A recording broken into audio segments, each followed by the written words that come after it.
আম্মা জান খাদিজা বললেন, নবী গো, ওই কবরের ভয়ে আমি কান্দি, ওই কবরে আমি কেমনে থাকবো?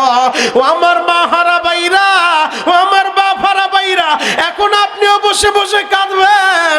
আমার নবী বললেন, খাদিজা আপনি কান্না বন্ধ করেন, কান্না বন্ধ করেন, আর কাঁদতে হবে না। আল্লাহর নবীর এই কথা শুনে আম্মা জান খাদিজা বলে, নবী গো, আমি আমার কান্না বন্ধ করতে পারি, এক নাম্বার শর্ত। ও খাদিজা, কি শর্ত?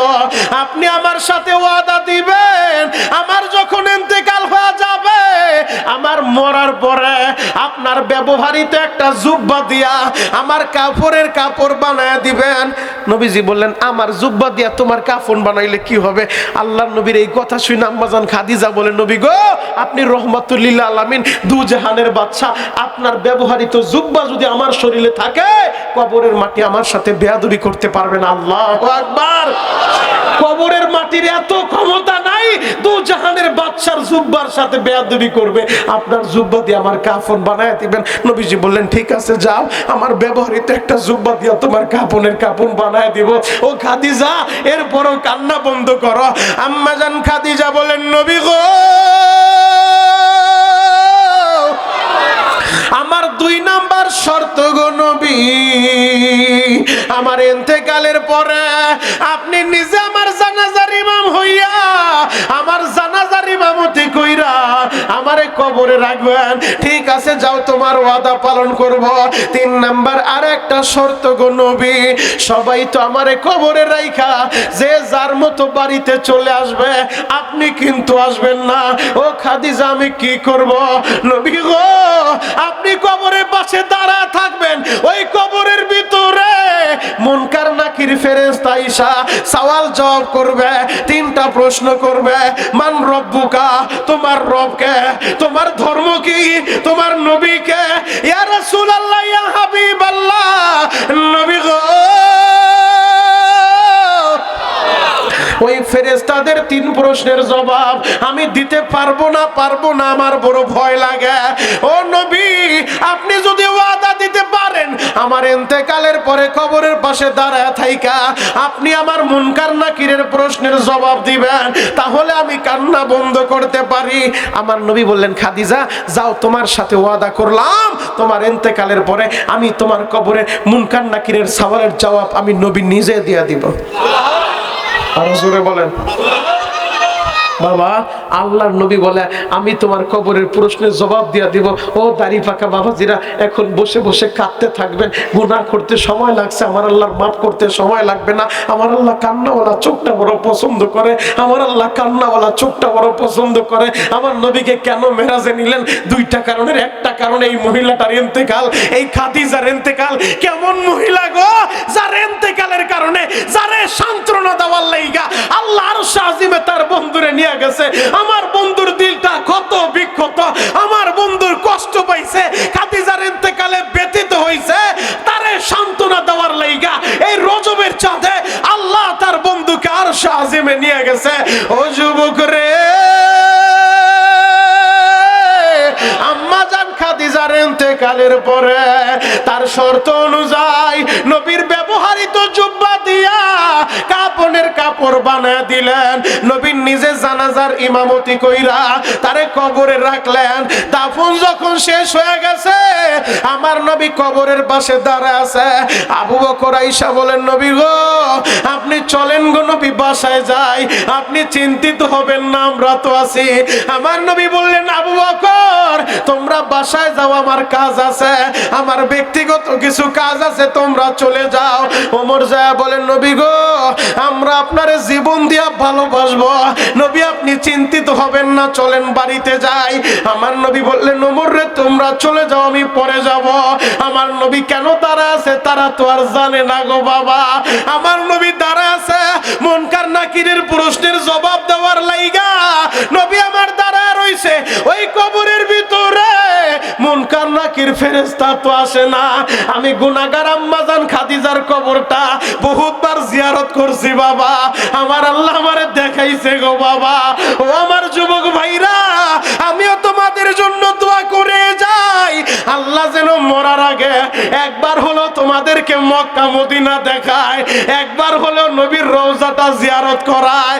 এখন বসে বসে কাঁদবার বলবা আল্লাহ মরার আগে একবার তোমার বন্ধুর রওজা দেখাও, মরার আগে একবার ওই কাবা ঘরটা দেখাও, মরার আগে একবার আরাফার ময়দান দেখাও, মরার আগে একবার মিনা মুজদালিফা দেখাও গো, আমারে না দেখায় কবরে নিও না। বলতে পারেন হুজুর আমি তো কৃষকের কাজ করি, আমি দোকানদারি করি, আমি রিক্সা চালাই, আমি গরিবের ছেলে, আমি কিভাবে মক্কা যাব, আমার তো টাকা নাই। ও আমার গাজীকান্দির ভাইরা, আমি বড় লোকের ছেলে না, আমি শিল্পপতির ছেলে না, আমার বাড়ি এই শরীয়তপুর আমিন বাজার সোনামুখী মাদ্রাসার পাশে, আমিও গরিবের সন্তান। আমি আমার মাওলার চোখের পানি দিয়া বহুতবার বুঝায় বলছি আল্লাহ জীবনে একবার তোমার ঘরটা দেখাইবা। আমার মাওলা হয়তো কবুল করছে, আমারে বারবার নিয়ে গেছে।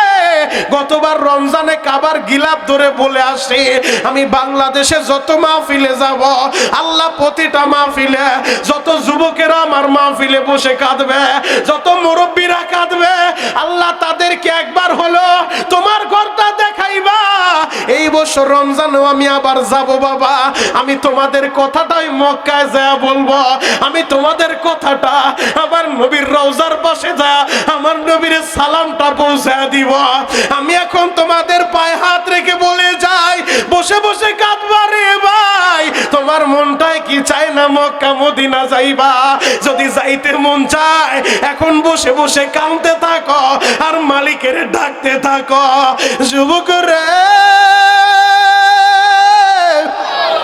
আম্মাজান খাদিজার কবরের পাশে নবী আমার দাঁড়ায় আছে, মুনকার নাকির ফেরেশতা তো আসে না। দীর্ঘ সময় পর জিবরাইল আইসা, জিবরাইল আইসা বলে নবী গো সবাই বাড়িতে চলে গেল, আপনি কেন যান না? আমার নবী বলে জিবরাইল রে আমি কিভাবে যাব, আমি তো আমার খাদিজার সাথে ওয়াদাবদ্ধ, আমার খাদিজার কবরের প্রশ্নের জবাব আমি নবী দিব, এই জন্য আমি দাঁড়ায় আছি।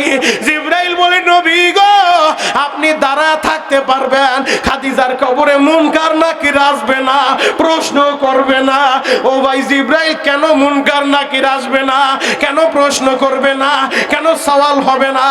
এবার জিবরাইল বলে নবী গো আপনার খাদিজা ওই কবরের ভয়ে এমন ভাবে কাঁদছে গো নবী, ওই খাদিজার চোখের পানি আমার মাওলার দরবারে কবুল হয়ে গেছে, কবুল হয়ে গেছে। নবী গো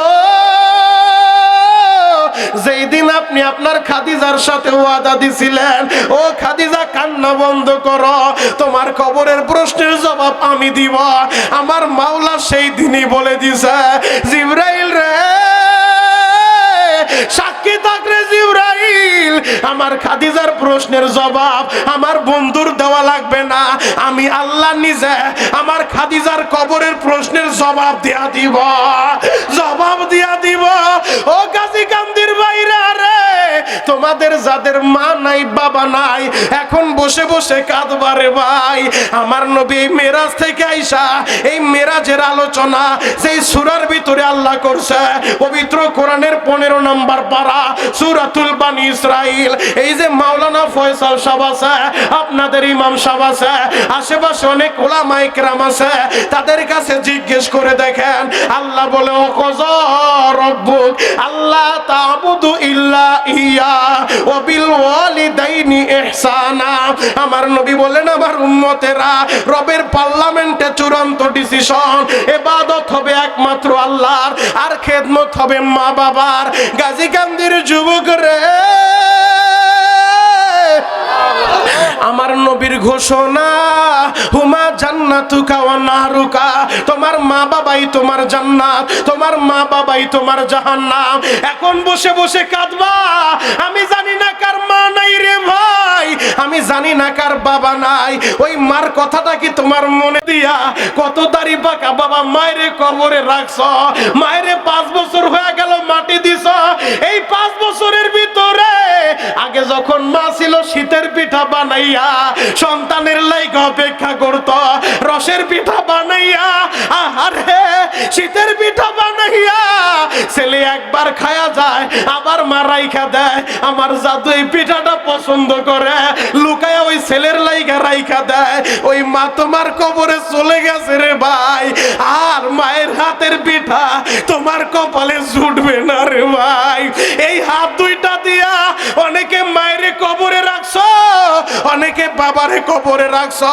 ও মাহারা বাইরা রে, ও বাবারা বাইরা, এখন কাঁদতে বলছি, বসে বসে কাঁদবা।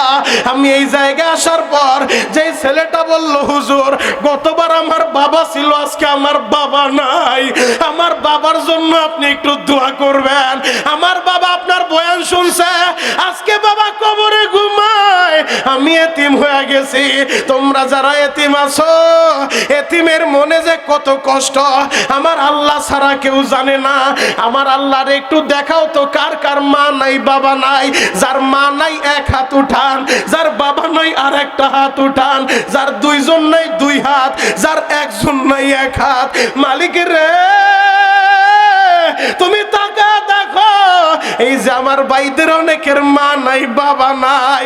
আল্লাহ তুমি কি পারো না এদের মা বাবারে মাফ করে দিতে? ও সন্তানেরা সবাই বলেন রব্বির হামহুমা কামা রব্বায়ানি সগীরা। হাতটা নামান গো বাবা। আর যাদের মা আছে বাবা আছে, আমি তোমাদের পায়ে হাত রেখে বলে যাব, এই হাত দুইটা ওই কাবার দরজার সাথে বহুতবার লাগাইছি, এই হাত দুইটা দিয়া মুলতাজিমটা বহুতবার ধরছি, কাবার গিলাপটা বহুতবার ধরছি। এই হাত দিয়ে আমি তোমাদের জন্য দোয়া করে যাব। ও মায়ের পাগল সন্তানেরা, ও বাবার পাগল সন্তানেরা, কোনোদিন ওই মায়ের কষ্ট দিও না রে ভাই, কোনোদিন ওই বাবারে কষ্ট দিও না রে ভাই। যুবক রে